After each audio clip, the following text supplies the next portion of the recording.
Muchas gracias a todos, muy buenas tardes. Damos por iniciada la segunda sesión de este congreso, la cual tengo un particular gusto en presentar porque reúne a investigadores mexicanos, de hecho de 5 universidades públicas y privadas. Tenemos una muestra representativa, de hecho, de lo mejor en investigación en México en este momento aquí con nosotros, y pues aprecio enormemente el privilegio de poder presentarlos. Nuestro primer ponente es el doctor Alfredo Bueno Jiménez, quien nos hablará del uso militar del perro en la conquista de Nueva España. En segundo lugar, tenemos a la doctora Judith Hernández, quien ha sido durante mucho tiempo la arqueóloga en jefe de las fortificaciones de San Juan de Ulúa, y quien es uno de los principales expertos al respecto de las fortificaciones en Nueva España, la directora de muchos proyectos arqueológicos, y realmente es la persona indicada para discutir sobre este aspecto de la historia militar y de la historia de la tecnología en América. Posteriormente tenemos al doctor Ostwald Sales-Colin, nos hablará del reclutamiento de soldados en Filipinas durante el primer tercio del siglo XVII, y finalmente la doctora Johanna von Grafenstein, que es una de las investigadoras de vanguardia en la historia de la movilización de recursos en distintos aspectos en el Gran Caribe, las obras verdaderamente fundamentales de la historia del Circuncaribe como historia regional y global son debidas a ella, y pues es un enorme privilegio poder presentarla aquí entre nosotros una vez más. Bien, para no perder tiempo, al doctor Alfredo Bueno Jiménez de la Universidad Anáhuac de México. Muchas gracias, querido Iván, por tu presentación y por tu invitación a este evento, ¿no? tan importante, y por estar con compañeros y compañeras de España. Hace muchísimo tiempo que no me acerco por tierras españolas. Yo soy de Granada. Pues la verdad me da muchísimo gusto de reencontrarme con muchos compañeros. Voy a intentar compartir una breve presentación. Listo.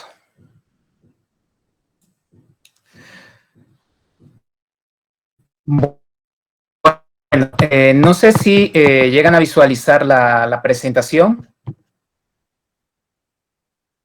Si pueden visualizarla, sí. Porque no los... Sí.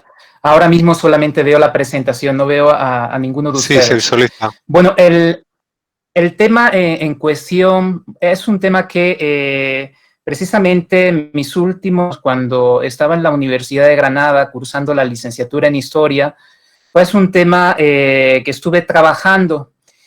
Y bueno, desde entonces pues ha surgido un interés. He visto que varios colegas del medio, del ámbito de la historia militar, pues me han escrito, ¿no?, sobre este tema, y lo he seguido trabajando. De hecho, llevo casi una década trabajando con el tema y todavía no lo he finalizado, porque la verdad tengo muchísimos interrogantes sobre el mismo que quiero compartir con ustedes.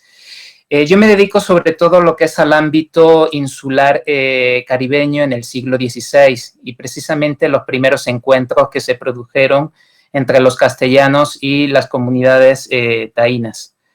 Bueno, cuando hablamos del tema de la historia militar de los perros en el siglo XVI en el ámbito americano, observamos a través de los estudios que se están publicando o los artículos en prensa de carácter divulgativo que están apareciendo, dan la sensación como si fuera un tema pues que se dio, parece ser, con los castellanos, o en el marco de las postrimerías de la Edad Media, ¿no?, cuando se estaban constituyendo pues los estados modernos. Pero la realidad es que si nosotros acudimos a los primeros tratados militares que ya se dan en el siglo IV antes de Cristo, como la Poliorcética de Enea el Táctico, o las estratagemas de Polieno, pues vemos la multitud de funcionalidades en el campo militar que se le dieron a los perros, ¿no? Ya fueran como tropa de choque, que está muy bien atestiguado en estos dos tratados que les pongo en pantalla, o en Flavio Vegencio, e incluso también como un elemento de prevención mencionan numerosas veces cómo se ataban los perros a las murallas de la ciudad para prevenir o avisar de cualquier ataque del enemigo e incluso evitar la deserción de los soldados aliados. Muchas de estas tácticas o de usos que se van a dar vamos a decir, entre comillas, de estas unidades caninas militarizadas, las vamos a encontrar también en el Nuevo Mundo. ¿Y cuáles son las principales fuentes primarias que nosotros tenemos? Pues evidentemente las que aparecen en pantalla. Fray Bartolomé de las Casas tiene 2 obras donde lo atestigua, su panfleto La brevísima relación de las Indias de 1542 y sobre todo su obra más acabada, o vamos a decir más completa, que es la famosa Historia de las Indias, en 3 tomos. Después tenemos, bueno, la historia general y natural de las Indias de Fernández de Oviedo, la historia general de los hechos de los castellanos, o la también conocida como Las décadas de Antonio de Herrera de Tordesillas, la historia del almirante, las décadas de Pedro Martín de Anglería, bueno, las elegías de varones ilustres de Juan de Castellanos y la historia general de Francisco López de Gómara y también pues el Tratado de Milicia Indiana de Bernardo Vargas Machuca. Estas serían en esencia pues vamos a decir las fuentes primarias de carácter cronístico americano más importantes, aunque tenemos muchas más que vienen a completar nuestro estudio en cuestión. Y evidentemente, pues también tenemos las obras compiladoras que se han encargado, pues, de compilar, ¿no? Pues, reales cédulas, hojas sueltas, como es la colección de documentos inéditos relativos al descubrimiento, conquista y organización de las antiguas posesiones españolas de ultramar, ¿no? Esto por mencionar algunas fuentes. Evidentemente, pues también tenemos todo lo que es la documentación de archivo, principalmente del Archivo General de Indias en Sevilla. ¿Cuándo parte el interés o cuándo surgen los estudios más representativos sobre el tema? Evidentemente, pues tenemos como punto de partida o arranque la obra de Alberto Mario Salas, que se publica en la década de los 50 en Buenos Aires, La arma de la conquista, donde le dedica un capítulo precisamente al uso militar de los perros, pero como elemento de prevención.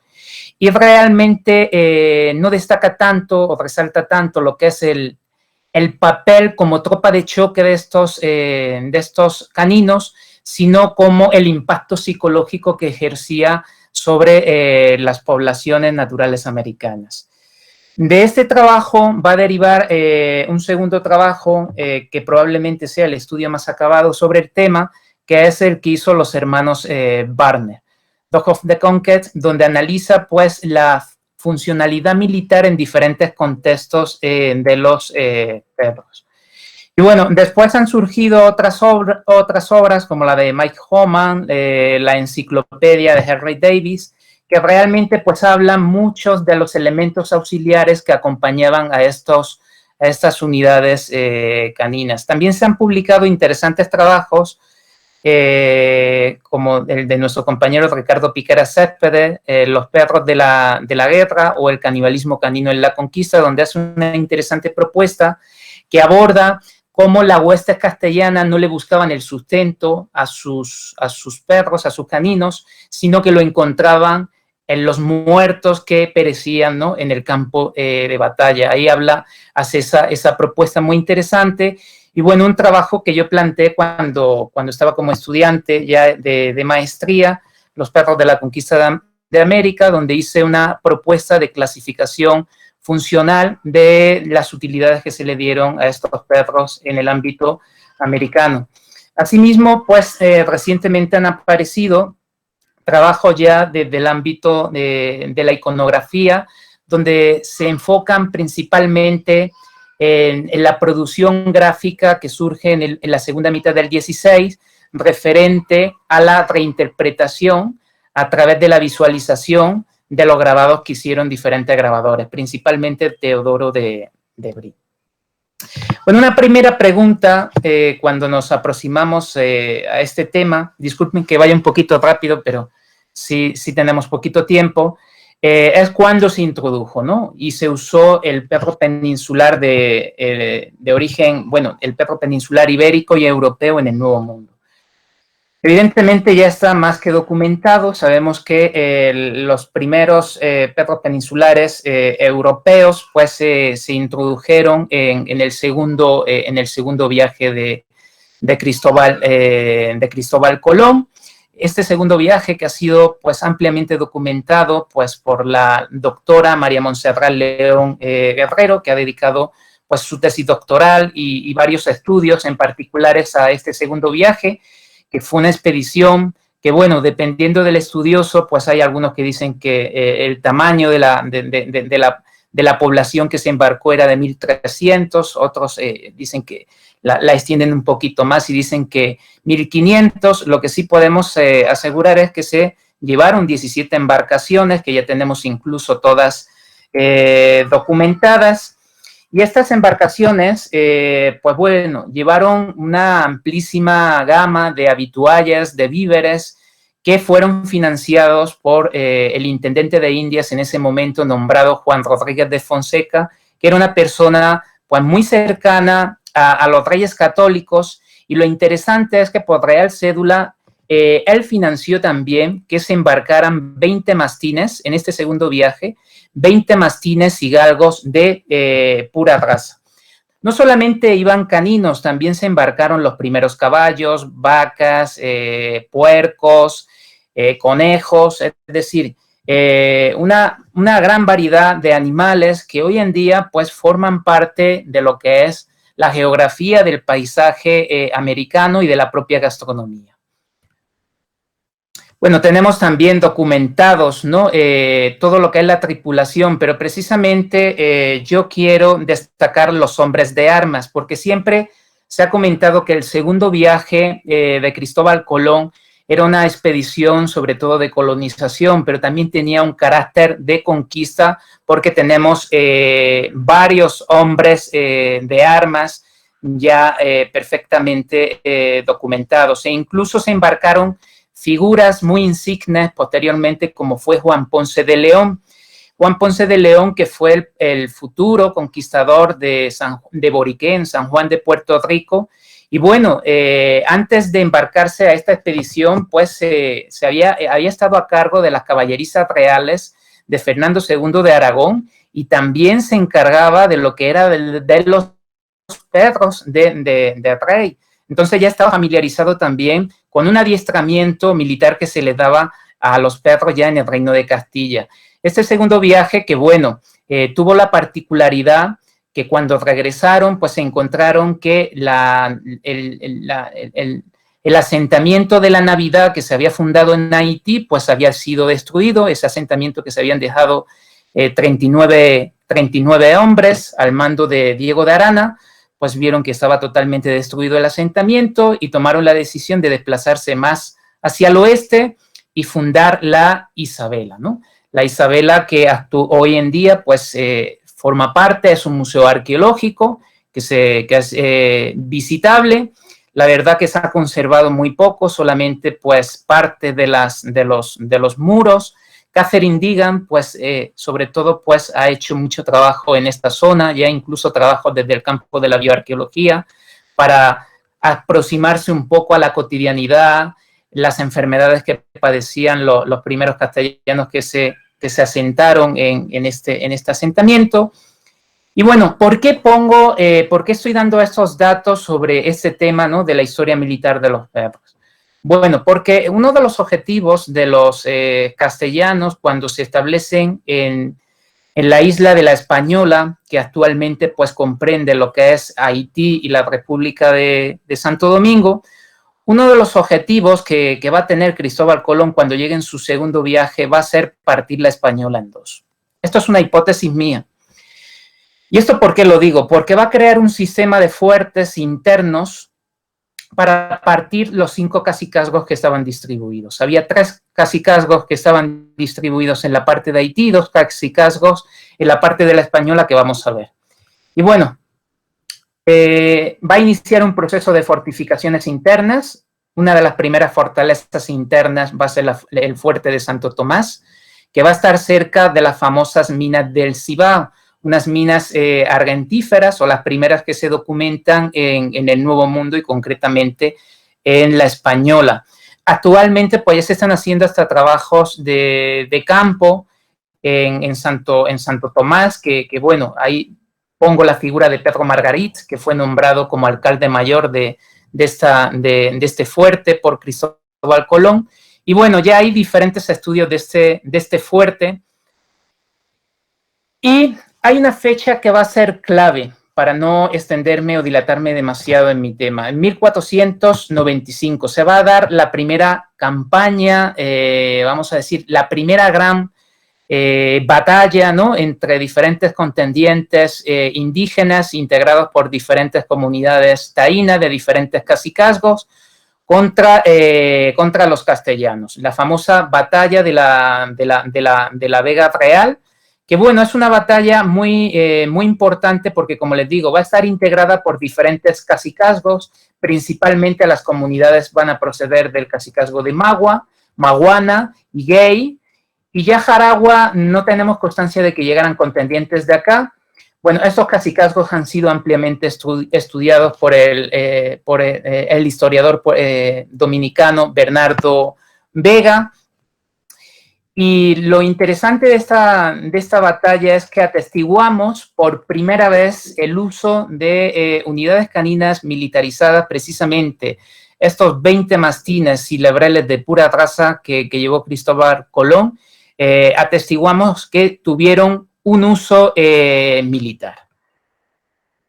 Bueno, ¿por qué se dio también por qué se dio esta campaña, esta gran batalla? ¿Cuál fue el motivo, el detonante? Pues precisamente va a haber una resistencia de las comunidades indígenas de seguir abasteciendo de recursos a los españoles, principalmente el casabe. El casabe pues son las tortillas de mandioca o yuca, que es el alimento base de las Antillas y actualmente de numerosas comunidades del interior del Amazonas. Se resisten a seguir abasteciendo y bueno, Cristóbal Colón pues va a tomar la decisión de tomar un enclave estratégico como era la Vega Real. Es un enclave estratégico porque está en una zona llana, permite controlar perfectamente el paisaje y de hecho va a establecer, una vez que finalice esta batalla, pues una empalizada en esta zona. Y bueno, van a participar, según las fuentes, principalmente Fray Bartolomé de las Casas en su Historia de las Indias. Cabe destacar que el papá de Fray Bartolomé de las Casas, Pedro de las Casas, ya participó, se embarcó en este segundo viaje. Por lo tanto, pues seguramente que muchos de los datos que podemos matizar, sobre todo los números son bastante hiperbólicos en este sentido, lo sobredimensiona muchas veces Fray Bartolomé de las Casas, pero si cruzamos otras fuentes como Fernando González de Oviedo, pues replican muchos de estos datos. Según Bartolomé de las Casas, participaron 200 hombres de armas acompañados de 20 caballos, esto es un dato también interesante, y 20 perros bien entrenados, ¿no? Donde otro dato interesante, los pusieron en primera fila. Cuando nosotros leemos fuentes primarias de la antigüedad y del medievo, normalmente las unidades caninas siempre se ponían a la retaguardia, siempre cuidando a los enfermos, cuidando lo que eran el ganado, ¿no? Es decir, y se lanzaban contra el enemigo una vez que ya se había descompuesto, ¿no?, en el combate. Aquí se va a producir una modificación y ahora les voy a decir más adelante por qué. Dice Fray Bartolomé de las Casas sobre este hecho que sucedió en la batalla de la Vega Real. El almirante, como cada día, sentía toda la tierra ponerse en armas y crecer en aborrecimiento de los cristianos. No mirando la grande razón y justicia que para ello los indios tenían, diose cuanta más prisa pudo salir al campo para derramar la gente y sojuzgar por fuera de armas la gente de toda esta isla. Como ya dijimos, para efecto de lo cual escogió hasta 200 hombres españoles, los más sanos, porque muchos estaban enfermos y flacos, hombres de pie y 20 de caballo, con muchas ballestas, espigardas, lanzas y espadas, y esta fue 20 lebreles de presa que, luego en soltándolo o diciendo tómalo, Es decir, ya estamos viendo aquí que hay un adiestramiento del animal como tal para este tipo de actividad. En una hora hacían cada uno a 100 indios pedazos. Aquí están ya la información un poquito hiperbólica, ¿no? Como exagera, ¿no? Un poquito lo que es la información que les comento, hacer 100 pedazos. Precisamente en el Archivo General de Indias, pues encontramos muchísima legislación al respecto, ¿no? Donde los reyes de España, pues, tuvieron constancia y conocimiento del uso excesivo que se hacían de estas unidades militarizadas contra las comunidades indígenas, e incluso como muchas veces cuando habían soltado ya los perros, muchos perros que se habían convertido en cimarrones, se habían convertido en un elemento, pero en un elemento de peligro para los propios españoles, es decir, que fueron utilizados por los propios indígenas, perros que habían liberado a los españoles, lo habían amaestrado y lo utilizaron contra los propios españoles. Y de hecho tenemos una real cédula, que aquí quería ponerle de 1503, que dice que el comendador Fray Nicolás de Obando se informe del daño que hacen los perros de los indios de la isla española y conforme a lo que allá se provea de remedio. Cabe destacar que los caninos autóctonos de las Antillas, bueno, del mundo americano en general, conocido como choluiscuincle en México, el bosque en el caso del medio antillano, el pila en Argentina, son perros bastante mansos, carecen de los premolares, no tienen pelaje, el aullido que hacen es muy, muy suave, muy flojo, y realmente no se refiere a los perros de los naturales, sino a perros que habían soltado, uno cuando ya lee la real cédula, pues se refieren a los perros que habían soltado los españoles y se convirtieron en un enemigo. En la legislación, o más bien, sobre todo en la cronística americana, ¿qué puedo resaltar de todo lo que he visto? He incluido algunos fragmentos. Hablan del adiestramiento. Aquí resalto cómo estaban bien amaestrados, es decir, había un adiestramiento previo, porque muchas veces habla en la documentación de cómo consumían la carne, y un animal, un canino no consume carne humana, salvo que haya un adiestramiento. Ya incluso actualmente hay estudios desde el campo de la antropología física que demuestran incluso cómo una persona que fallece en su casa en soledad con un canino, al principio no lo consume, pero cuando pasa días empieza a lamerle la cara, se familiariza con el sabor y termina consumiéndolo. Es decir, para que se produjera este acto del consumo de carne humana, tenía que haber un adiestramiento previo. Voy un poquito rápido. Otro de los problemas que tenemos cuando analizamos la información cronística sobre el uso militar de estos perros en el ámbito caribeño es que muchas veces se utilizan genéricos. Si ustedes se fijan en este fragmento, de nuevo de Fray Bartolomé de las Casas, se refiere como perros bravos, que marco en un color azul claro. Eso dificulta también mucho el análisis porque muchas veces no especifica la raza canina. De hecho, en la mayoría de los casos no se dicen si eran alanos, lebreles. Sí tenemos en algunos casos que sí se especifica muy claro y nos da un dato cuantificable, pero en la mayoría de los casos no, lo cual dificulta un poco entender la comprensión e impacto que tuvieron estos animales. Otros datos curiosos que yo he encontrado para el contexto caribeño. Gonzalo Fernández de Oviedo incluso señala cómo en el caso de los capitanes, fíjense, en el caso de los capitanes llegaban a percibir un salario extra cuando tenían perros que tenían un protagonismo en la Guasábara, ¿no? En la contienda bélica. Precisamente destacan la figura de un perro que ha pasado a la historia, que es Becerrillo, que tuvo una actuación pues muy importante en Puerto Rico y cómo le hizo ganar parte y media para su amo. Es algo pues muy, muy, muy llamativo. Yo no lo había encontrado en otro tipo de fuente, ni en la antigüedad ni en el medievo. Si ustedes tienen ese dato, pues me interesaría mucho. Después, aquí les pongo otro fragmentito del uso de los caninos en el ámbito caribeño de Pedro Martín de Anglería, uno de los grandes cronistas de España en el 16, dice, de estos perros que emplean en los combates se refieren cosas maravillosas. Fíjense qué dato tan interesante, dice, se tiran a los indígenas armados.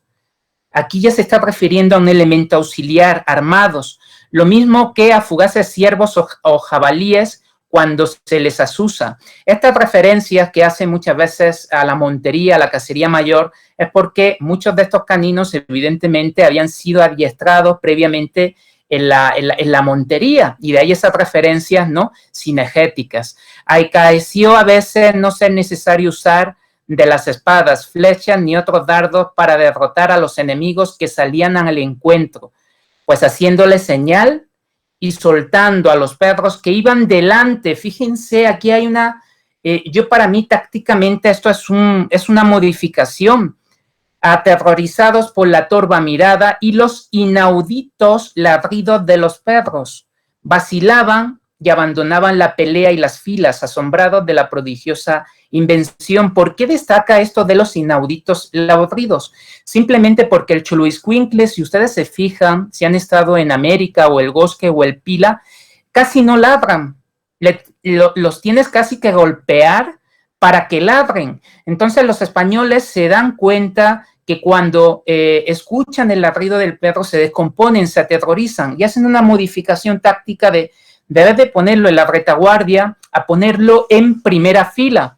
Vamos a ver que en el ámbito ya continental del Caribe, más concretamente en tierra firme, los van a colocar ahí para localizar los trampaollos, sobre todo que hacían las comunidades indígenas para que la hueste castellana, los que iban a caballo, pues se cayeran, ¿no? Y era para prevenirlo, pero aquí precisamente es para prevenir el ladrido. No sé si tengo, Iván, 5 minutitos para terminar, rápido. Adelante, Alfredo, por favor. Sí, perdón. Entonces, bueno, yo lo que quería compartir con ustedes, más que estar ahí compilando que si en el año tal se dio el uso de tantos perros, es un poco de las problemáticas que yo estoy encontrando en mi estudio. Uno es de carácter documental.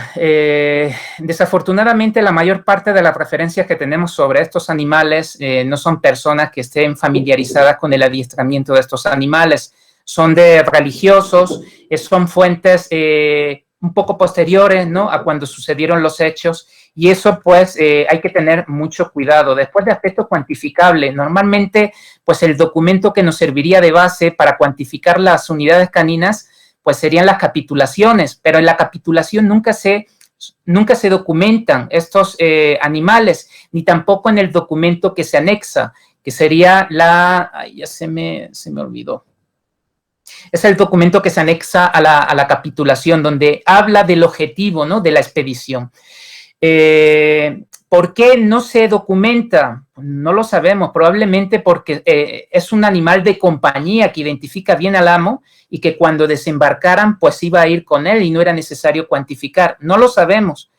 La identificación del tipo de raza es súper complejo porque siempre se utilizan genéricos, perros bravos, carniceros, y así se emplea incluso en la propia legislación que emana de la propia corona. Problemáticas en cuanto a los elementos auxiliares. Siempre se habla de que llevan hierros, de que llevan collares, pero ¿qué tipología de armamento auxiliar utilizaba? Es una problemática, y eso es lo que yo he intentado hacer, en el trabajo que estoy elaborando, una propuesta de los elementos auxiliares. La disposición que ocuparon dentro de la hueste conquistadora. Vemos que en el ámbito insular caribeño, pues siempre lo ponen en primera fila, pero dependiendo en el escenario donde tú te vas, va a cambiar, va a haber algunos que van a estar en la retaguardia. Van a cambiar mucho sus posiciones. ¿A quién estaban vinculados? En algunos casos aislados aparecen que estaban vinculados a los capitanes y que le hacía ganar un salario extra. La problemática de las fuentes iconográficas que son muy tardías, ya del último cuarto del 16 y primera mitad del 17. Y después, la mayor parte de los estudios que se están realizando en el ámbito insular caribeño, pues fundamentalmente parten siempre de las fuentes primarias textuales, pero falta todavía trabajo de campo arqueológico. Y hay algunos investigadores como Cory Hoffman de la Universidad de Leiden, William Keegan de la Universidad de Florida, que están empezando a hacer estudio de carácter arqueológico desde el punto de vista de la evidencia bioarqueológica, pero la información se remite fundamentalmente al análisis de restos óseos de los castellanos y de indígenas, no de los animales. No tenemos todavía evidencia. Lo que sí es que de forma aislada, cuando mencionan a uno de estos caninos, los que tenemos documentados para el caso del Caribe son mastín, alano y dogo principalmente, y en un segundo nivel como animales, como caninos para la búsqueda de sus presas de rastreo, el sabueso, el lebrel y el podenco. La propuesta del posible equipamiento auxiliar, yo creo, de acuerdo, si uno estudia lo que es el Tratado de Montería de Alfonso, de Gastón Phébès, otro tratado de cacería muy importante en el medievo, pues, y a través también de la evidencia arqueológica, pues probablemente lo que usaban eran carlancas, estos collares de púas o erizados, lo que eran las bardas, una especie así como de peto o de escahuipil para proteger al animal, o corazas a modo de caparazón. De hecho, esta tercera fotografía que les pongo está en la Real Almería de Madrid, en las bodegas, y concretamente son las armaduras del lebret de Carlos V, que probablemente les ponía cuando iba, pues, para hacer una montería o cacería mayor. De hecho, en la coraza tiene grabado una escena cinegética de este lebret que aparece cazando un jabalí. Y bueno, tenemos estudios también de propuestas de Henry Davis, ¿no?, sobre estos elementos auxiliares, que también pues nosotros podemos acudir a los museos de transhumancia y ahí tenemos pues muchas evidencias de carácter etnológico, de las carlancas, de estos collares, de las bardas, de los petos, que cabe destacar que no era un elemento nuevo, ya en la antigüedad incluso pues tenemos muchísima evidencia de carácter arqueológico que manifiestan, ¿no?, el uso de estos elementos auxiliares. Aquí tienen el libro de cacería de Gastón Phébès, donde se ven perfectamente pues estos collares, ¿no?, erizados, ¿no?, que se usaban. Ahora, no tenemos evidencia para el ámbito caribeño. Sí se menciona en las fuentes estos elementos, estos hierros, pero no sabemos qué tipología fue la que ellos utilizó, ¿no?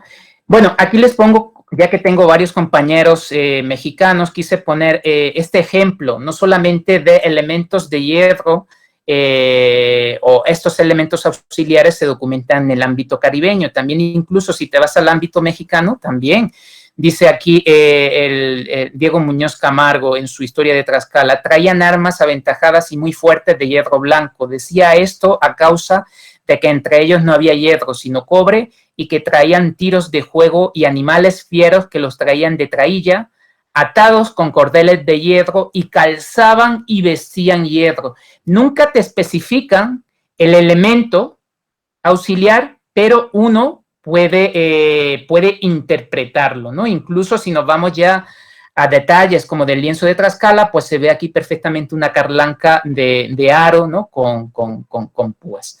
La barda, pues también tenemos evidentemente evidencia arqueológica, en tapices también, donde se muestran cómo en las cacerías o en las monterías, pues la usaban, ¿no?, con estos animales, y probablemente pues tuvieron un uso en el contexto americano. De hecho, Bernardo Vargas Machuca en su Tratado de Milicia, pues sigue resaltando cómo están muy bien armados, ¿no? Siempre van a resaltar eso, cómo va equipado el animal, pero no especifican.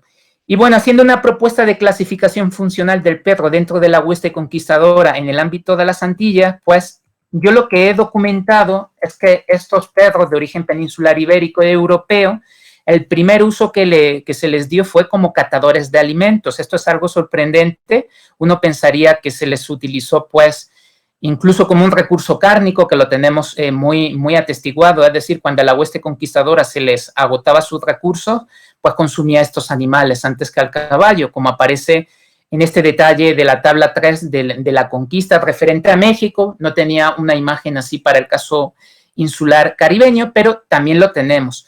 primeramente se usaron como catadores de alimentos por el miedo de que les dieran alimentos envenenados a las comunidades indígenas, y eso lo detalla muy bien Diego Álvarez Chanca, que era el médico real de Isabel la Católica, que se embarca en el segundo viaje de descubrimiento.